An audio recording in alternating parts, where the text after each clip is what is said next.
Okay, so as promised, this is going to be my longer review of season 8 of Game of Thrones. So, for season 8, I think the writers had just given up. I've read a couple articles and heard from a couple people in my comments that they just got a Star Wars contract and had decided to just rush ahead and finish Game of Thrones so that they could go do that.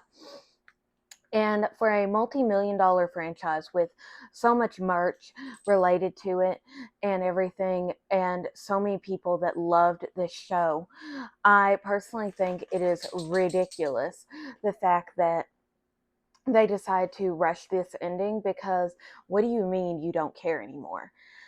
Millions upon millions of people were waiting for this finish line and this wonderful ending to this show that brought so many people together.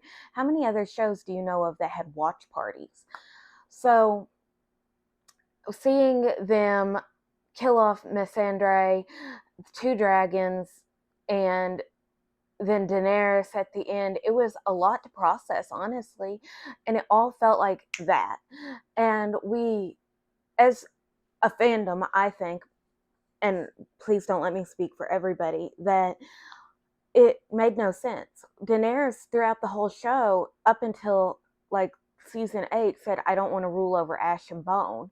I want to be just. I don't want people under slavery. And then all of a sudden we turn her into this tyrant that burnt the whole city down. And she's like trying to justify it to Jon Snow, and nobody's buying it because, of course, no one believes it. It's just so out of character.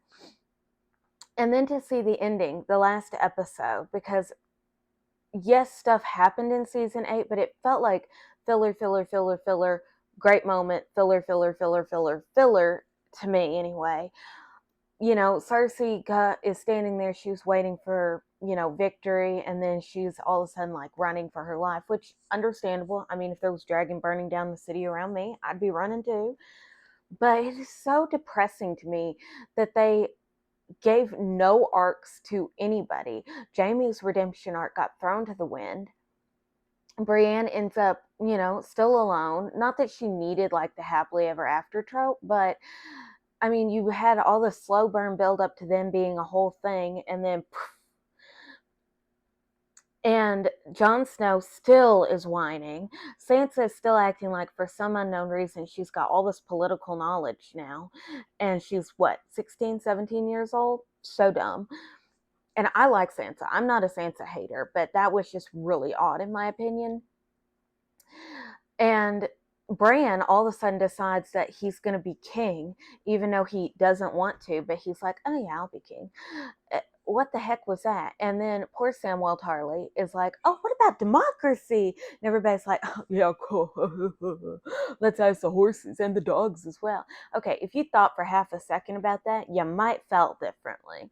That was just so rude to him. And then Jon Snow has to take the black.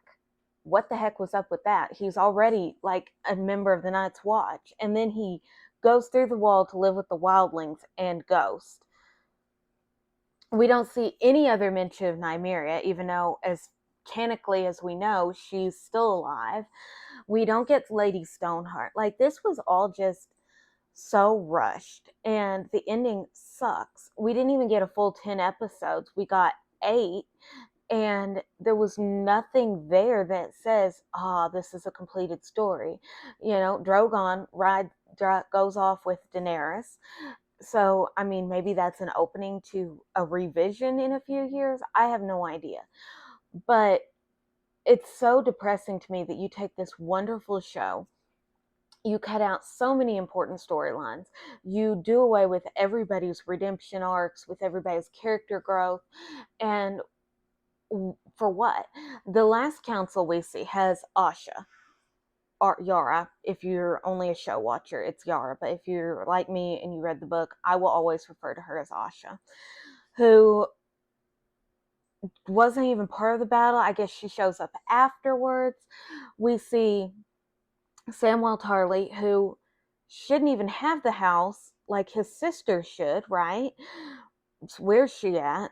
Sir Davos Seaworth, which I love him. I think he's a great character, but Why is he getting a say in anything when he was just a smuggler? Then we see Arya and Sansa. Sansa, I can semi understand, even though she's kind of a bitch at the end, which is so weird to me. Like, I understand that, oh, I grew up and I got tough, but the way they did it was weird. Arya, who's not really anything. Sir Edmund, which he basically got told to sit down and shut up, and that's your uncle and your elder. Like, that, no way that would have happened. And they make him like this moody teenager who kicks a bucket and just takes it lying down. That was so strange. And then a few other people randomly here and there that, who are they? Who are these people? I I cannot imagine that thought process. And then they're all like, "Ah, Bran, yes, you are it. You are the answer." And he's like, "I know." So we took a character that was really interesting with the whole learning of the three-eyed raven and the growing and everything, and made him useless. Like, he didn't help do anything. And even though they say he lured in the Night King, I strongly debate on that because, I mean, I feel like that could have been done a couple different ways.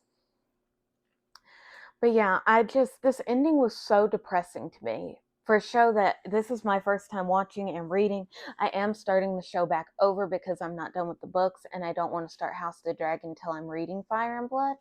But overall, it was very unmoving to me, the ending, because while I don't believe in happily ever afters because that isn't realistic, I do think that we should wrap up storylines. Like, we should make sure that people are something. Like, it just felt like so many loose ends. And Tyrion is now Hand of the King, and he didn't want to be.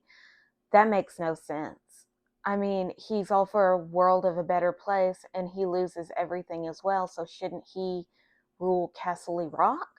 And Bronn, why is he the ruler of anything? Like, he's now master of coin, and he's just this sellsword. I really wish I could talk with the writers and directors because there's no way this is what George R. R. Martin would have wanted. Like, every ounce of character growth just went. I I love this series and I'm going to rewatch, and I have the DVDs. I'll keep them forever. But if it was me, I would have done season 8 completely different. And I don't understand dropping the ball just because you want to move on to a different project.